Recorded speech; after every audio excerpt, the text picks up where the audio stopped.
أعوذ بالله من الشيطان الرجيم يريدون ليطفئوا نور الله بأفواههم والله متم نوره ولو كره الكافرون هو الذي أرسل رسوله بالهدى ودين الحق ليظهره على الدين كله ولو كره المشركون.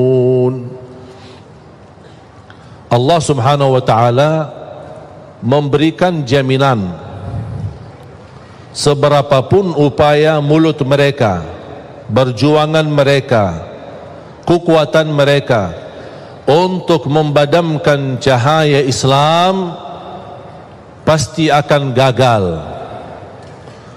dan Allah menyempurnakan cahaya Islam di muka bumi walaupun orang kafir membencinya. Jadi cerita di dalam suratul Saf dan suratul Isra, proses terwujud janji Allah memang keadaan yang terjadi di Palestina harus seperti itu. Karena Rasulullah sallallahu alaihi wasallam bersabda di hadis yang diriwayatkan Imam Ahmad dalam musnadnya, "La taqumus sa'ah hatta taqtatila al-yahud wal muslimun." Tidak akan terjadi hari kiamat sampai terjadi perang besar antara umat Islam dan Yahudi. Di mana tempat perang? Di situ, di Palestina. Bahkan sebagian ulama berkata Ardul Mahsyar Palestina, tempat nanti dibangkit oleh Allah seluruh manusia, berkumpul di satu tempat untuk dihisab hari kiamat. Itulah tanah suci Palestina, disebut Ardul Mahsyar. Makanya Palestina memiliki keistimewaan yang sangat besar. Nabi Isa alaihi salam akan turun ketika juga datang Al-Imamul Mahdi bersama Nabi Isa ke Palestina, dan Nabi Isa justru mendorong Imam Mahdi untuk menimami umat Islam di saat itu. Karena Al-Imamul Mahdi adalah keturunan Nabi Muhammad SAW, bernama Muhammad ibnu Abdillah, sama dengan nama Nabi kita Nabi Muhammad ibnu Abdillah sallallahu alaihi wasallam.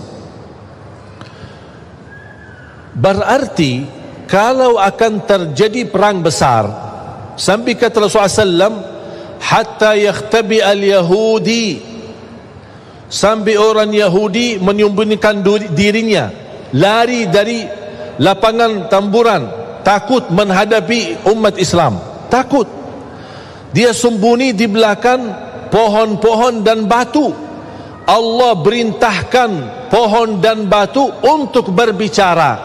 Pohon dan batu nanti di negeri Palestina akan berkata, "Hei orang Islam, hei orang Muslim, kesini, kemari, ada di belakangku orang Yahudi lagi sembunyi." Kata Rasulullah SAW, kecuali satu pohon bernama Al-Gharqad. Mengapa tidak bisa bicara pohon itu? Kata Rasulullah SAW, فَإِنَّهُ مِنْ شَجَرِ يَهُودِ, karena pohon itu adalah dari Yahud, yang ditanam oleh Yahudi. 3 minggu yang lalu saya berada di Palestina, dan saya sengaja keliling mencari pohon Al-Gharqad itu. Ada enggak? Ternyata ada, dan diberi perhatian oleh pemerintah Israel di sana, dan ditanam banyak. Oh, ternyata mereka tahu kebenaran Islam. Kalau tidak percaya, buat apa dia tanam pohon itu? Buat dipakai untuk membela dirinya. Dan tidak akan mungkin terjadi perang besar umat Islam menghadapi Yahudi kecuali kalau mereka semua terkumpul. Nanti di saat itu, kumpul dari negara mana? Datang berhijrah ke tanah suci Palestina. Memang ujiannya, penerbangannya apa? Diambil rumah kita, penerbangannya dikuasai masjid kita, penerbangannya dibunuh anak kita. Itu semua penerbangan. Buat apa? Supaya mereka terkumpul di situ. Semua Yahudi dari seluruh dunia kumpul di sana. Kalau sudah terkumpul, tidak ada yang tersisa di luar, terjadilah perang besar, karena umat Islam nanti akan mampu menghabiskan semua Yahudi. Tidak ada satu Yahudi pun yang akan hidup di muka bumi. Berarti ujian jamaah sekalian yang kita ada di Palestina memang proses ujian yang ujung-ujungnya akan kembali kekuasaannya umat Islam. Allah punya hikmah. Allah tidak mungkin suka kezaliman. Allah tidak mungkin membiarkan pembunuhan dan tumpahan darah di mana-mana, apalagi tanah suci Palestina. Tapi Allah Subhanahu wa taala memiliki hikmah yang barangkali kita belum tahu. Tapi nanti di akhir zaman, dan itu tanda-tandanya sudah semakin dekat. Saya tidak bisa berkata 1 tahun atau 2 tahun. Tapi salah satu kemuliaan yang saya bisa merasakan kegembiraan dan kebahagiaan, khususnya masyarakat Indonesia sudah menilai positif dan menilai tanda yang sangat baik bagi rakyat Palestina. Rakyat Indonesia sudah bisa membanggakan dan mewakili umat Islam di seluruh dunia, membuat rakyat Palestina senang dan rakyat Palestina mau berjuang. Selama ini batah semangat karena tetangga lingkungan mereka, negeri Arab, tidak memberikan dukungan, apalagi pemerintah mereka. Tapi ternyata rakyat Indonesia mewakili umat Islam sedunia untuk memberikan perhatian dan perjuangan, membuat rakyat Palestina berterima kasih banyak kepada rakyat Indonesia. Dan ini menurut saya kemenangan yang sangat luar biasa yang kita dapatkan, yang tidak dirasakan oleh orang lain. Makanya kita harus bergembira, berbangga dan terus berjuang. Walaupun kita tidak berkesempatan bisa ke sana, tapi kita berjuang untuk mendoakan mereka, membantu mereka, upaya, daya, dana, segala kemampuan. Buat apa? Karena kita akan menjadi di hadapan Allah, berjuangan kita menjadi saksi baik untuk tanah suci Palestina. Tidak akan terlupa.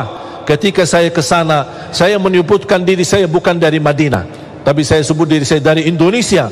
Langsung oleh orang masyarakat Palestina dan di Masjidil Aqsa, Masya Allah Indonesia, I like Indonesia, saya suka Indonesia. Kapan saya bisa ke Indonesia? Bahkan saya menemukan banyak anak-anak dan anak-anak yatim malah bisa berbahasa Indonesia. Saya tanya, dari mana? Ini banyak orang Indonesia suka kemari. Saya bertanya sama dubes Indonesia yang berada di Jordan, Amman. Beliau berkata setiap tahun berkunjungan dari Indonesia ke Palestina 70.000. Saya bilang insya Allah ke depan jangankan 70.000, insya Allah 7 juta dari Indonesia akan berkunjung ke sana. Semakin kita sering ke sana, ke tanah suci, itu yang akan membuat hati mereka bergetar dan ketakutan. Kita hanya bisa membela dan membantu mereka dengan kita silaturahim, kita doakan dan kita membantu. Semoga insya Allah ini amalan kita semua menjadi saksi baik di hadapan Allah Subhanahu wa ta'ala.